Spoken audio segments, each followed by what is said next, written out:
Greetings in the mighty name of Jesus. God told me to warn you, someone will regret betraying you. This message is for you because God sees everything.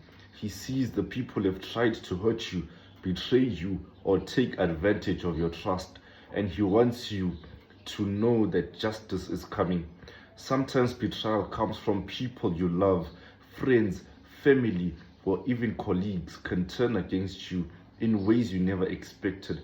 They may pretend to be loyal, but secretly they work against your progress. They may speak lies, try to stop your blessings, or even laugh when you are down. But God is saying, do not worry, do not seek revenge, do not let bitterness take root in your heart. Hallelujah.